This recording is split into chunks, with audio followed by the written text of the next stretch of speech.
Hey guys, and welcome to a new episode to my Hardcore Ironman series. This is episode 6. Get comfortable in your chair, grab some popcorn, and get ready for a really good episode because, let me tell you, I got tons of progress done in this episode, and let's just get straight into it because it probably will take a long time to get through. So in the background, you can see me doing some range at the Berthorpe Trolls, and if you guys don't know, I had 5 range at this point, so like all my combats were, like 30 or higher, and range was lacking, so I felt like, you know what, screw it, let's just get it to 25 range, just so it isn't that terrible if I need it for, let's say, a quest, or, it's still good just to have a decent range level in comparison to all my other skills. I actually wasn't at the Trolls the entire time. Now you see me at the Lumbridge Catacombs, killing some corpse spiders. They're actually slower experience per hour, but you do get the spider silk, so that's why I did it. That's why I switched to doing the Lumbridge Catacombs, because of the spider silk, and at the end I got like 211 spider silks,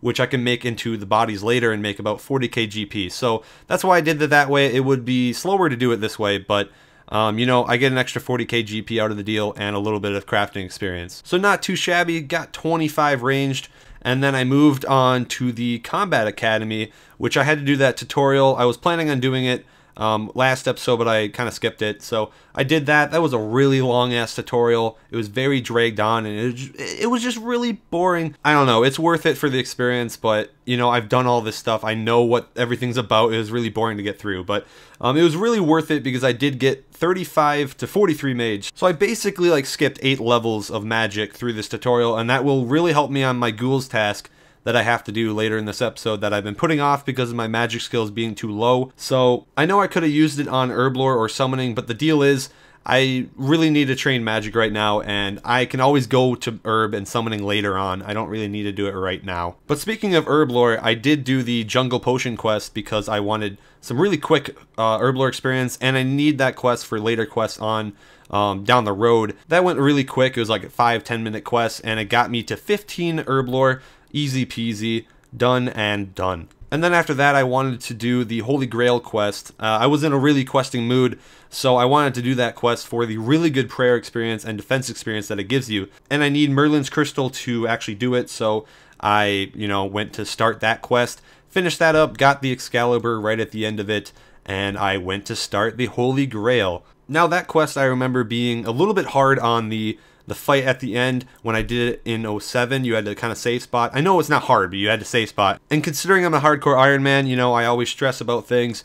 So it actually turns out the boss fight was freaking easy as hell, even with not even save spotting. So I didn't save spot, just killed it. Pretty damn easy there. It did take a little bit to kill though. But either way, I finished the quest finally, and I got 11k prayer and 15,000 defense experience, which is pretty damn amazing.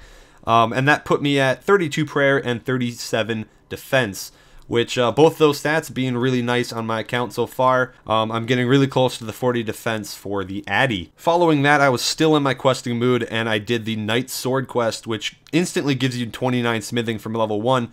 And considering I am level 1 at this point, I had to get a few items in preparation for the quest. I needed a red berry pie, and I also needed 2 iron bars. And of course I can't smith those because I don't have the smithing level, so I had to go kill some skeletons to get them. And then the red berry pie, I just made a few, because I will need them down the road later on for different quests, so I made like 4 just in case. But yeah, once I had the items, the quests went really quick, and I finished, got the 29 smithing, so that was a massive jump of 28 total levels for me, and just getting me closer to that 750 total mark, because I do want to like be on the announcements when I do die, as sad as that sounds, but it'd be kind of nice if I died. Let's say, you guys would probably know because you could see me on the announcements if you're on at the time. But moving on, I just really wanted to quest more and more. I don't know, as a low level, I love questing. And I went to do the Death Plateau quest, which is a really easy one. But at the end, you get a few lamps, and I used them all on summoning. And I went from, I believe, 3 or 4 summoning to 6. So not too bad there. And then there's also like a little repeatable task kind of thing after the quest that you can do a few times, and I did all of that, and I used all the lamps onto summoning, and I got to 17. So that was a massive jump there, and the reason why I put it on summoning is because later when I do train summoning, I can actually use the better pouches when I actually start summoning, so it'll be more efficient. That way I waste less charms, and I just felt summoning would probably be the best skill to use the lamps on. Now to do the What's Mine is Yours quest for some really easy mining experience. Quickly finished that, and I got a mining level up, not too bad. And after that quest, there's actually a few smithing challenges and one mining challenge that I could do, and I went to do that, and I had to get all the supplies needed for the 36 bronze bars and 50 iron ore to actually do the challenges, and by just doing those I got to 24 mining and 30 smithing, so not too bad. And I finished all of the tasks, which got me up to 34 smithing, and I also used all the bonus experience from those on mining, which put me at 9,000 bonus, so that's going to be really nice to use later on when I go for high mining for all of the quests like Ritual of Majrat and stuff like that. But after that, I really needed to get talismans for my Wicked Hood, so when I actually did craft some runes for magic, I would actually be able to runecraft them myself. So to get the tally drops, I went to the mages that drop them, and it actually took a lot of time to, you know, get the tallies because they're actually kind of rare. And in the process, I got to 40 attack, which now I can use the Addy 2H. Look at that. It's really going to speed up my melee training whenever I do that. And I also got 35 HP out of the deal. Not bad. But I finally got the last tally, and because I put it in the hood, you get experience. I got 7 runecrafting out of the deal. Not too shabby there. I know I'm going really slowly on the progress, but I don't know. I feel really talkative today. Hope you guys are still enjoying it. But after that, I went and did some runecrafting at the Runespan. Considering I'm at 7 runecrafting, I felt like I really needed to get up to like 44 whenever I needed natures, so I really felt like AFKing at the time, so why not? I set up shop over there. It didn't really take that long to get some levels. And after I got to 42, just from the Runespan, I went to the Pure Essence chest, because the higher level of runecrafting you are, the more Pure Essence you can take from the chest. And I took all of that. I don't remember how much essence I got, but it was a ton. And then I used most of that essence to make myself 2k fire runes and 4k airs. And that was a lot of runecrafting to do that. But the reason I did that is so I can use those runes when I actually train magic, and I need fire spells for the ghouls task. So that's why I did it. It was kind of boring, but it did get me up the extra 2 levels to 44 runecrafting. So now whenever I do want to make my natures for elking, like whenever I'm at like 55 mage to actually do it, I will go make the nats at the abyss. It's kind of funny that my runecrafting level at this point, it's my highest skill, so whatever, oh well. But now that I'm done with runecrafting and I have all my runes for magic, I decided, you know, I have a really shitty staff. I have a level 10 Mind Spike air staff. It's kind of shitty. It's like a level 1 staff, so I mean, I really needed to upgrade it, so I actually did do more damage on my monsters. And I decided to get the split bark one, which was level 40, but I did need 45 woodcutting to get there. So I had to woodcut from 10 to 45, which actually took a long time at oaks. What I did was I cut regular trees to 15 pretty quickly, and then I did 15 to 40 on oaks, and it cut me around 1,000 oaks, which I'll use for construction later on, which is going to be really useful. I'll keep them in the bank for now. Once I was at 40, I only needed like 5 more levels, and I decided to do those at willows. So 40 to 45, I did willows, got a few hundred willows out of the deal, and I'll probably use those for either fire making or fletching later in the future. I didn't really mind doing all the wood cutting because it was very AFK, and now I have 35 more total levels than I didn't have in the beginning of this episode. So whoop whoop, I got 45 wood cutting, and now I actually had to go make the split bark wand. I needed 5 bark from the hollow trees in Mauritania, a little bit east of the Canithus city area, and it takes a long time to get the bark because you have a chance of not getting the bark every time you cut, and it's kind of a rarest chance to even get the bark, so it did take like, I think 15-20 minutes, which was kind of annoying. But in the end, I did get 46 wood cutting from just doing those 5 bark, which is kind of funny. But yep, that's all I needed, so I went and made the split bark wand and orb, and it was pretty epic to finally see myself getting a really good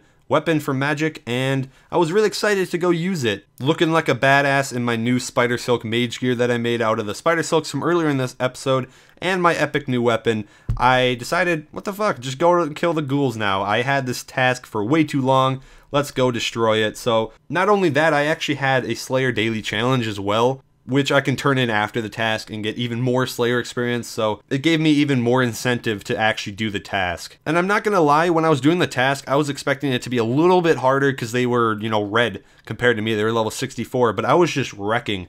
I didn't think I was gonna wreck that hard, but you know, it's probably because I went from having a level 1 staff to 40, and you know, that's just a huge difference. And I also went up a bunch of magic levels, and in the end I had 36 HP, 27 Slayer, and I got to 45 magic, which is actually a good thing because now I can use Chain, which is very good in terms of Slayer. And it would have helped to actually had that when I was doing the cows back a few episodes, or actually last episode, because then I could have killed multiple cows with one hit and it would just speed it up. But that's beside the point. I'm really happy now I have more basics, build up the adrenaline faster. But at any rate, I turned in the Slayer Daily Challenge, and it was surprising because it actually gave me 1k Slayer out of the deal, put me up to 28 Slayer. I was pretty happy about that. But next I went to the Vanica Slayer Master because I wanted to upgrade my tasks, get them a little bit harder so I get more experience. And the first one I got was Werewolves. I was pretty happy about that because they're pretty quick from what I remember. And just initially I started with melee, but I decided, you know what, let's just do some mage because it's really fast. And I was doing all of my experience on defense. And through the task, I got to 29 Slayer, 37 HP, and I got 40 defense. So, woo, I can now use Addy. That's a pretty good milestone. It'll really help for defense for, you know, various tasks and quests, that kind of stuff. And I also got a medium clue scroll, which I'll probably do next episode. That's going to be cool to see if I get anything out of the deal. And I also got a rune helm, which is going to be very good once I get to 50 defense. So one part of the rune set done. But now it's time to buy the Addy armor finally. And I went and gathered up all the parts, and there you go, full Adamant. Let's zoom in. It looks really sick on an Ironman. I'm not gonna lie, it really does look pretty sick on an Ironman. And yeah, I think that's probably gonna be the concluding part of this episode because I changed this account so much in this episode. I got up 200 total levels, finished like 4 or 5 quests, something like that. It was a lot. In general, I got a lot of progress done. Hopefully next episode we can maybe get up to like 750 total. Right now we're at 582, and I think I can probably hit 750 by next episode. But overall, really nice progress in this. I went from virtually no rune crafting to 44, virtually no woodcutting to 46. Got a lot of oaks for construction for later on. I got better armor. I finally got decent mage gear. Well, actually, awesome mage gear in terms of my level. So overall, I'm really happy with how this series is going so far, and I hope you guys are enjoying this. I tried to be more lively and more engaging in this commentary. If you liked it, tell me down below. I would love to read your comments. And I hope it's a fun series for you guys to watch because it's definitely fun for me to make and definitely fun for me to play. So yeah, that's it for me, guys. I will see you in the next video, whatever it is, and have a good day.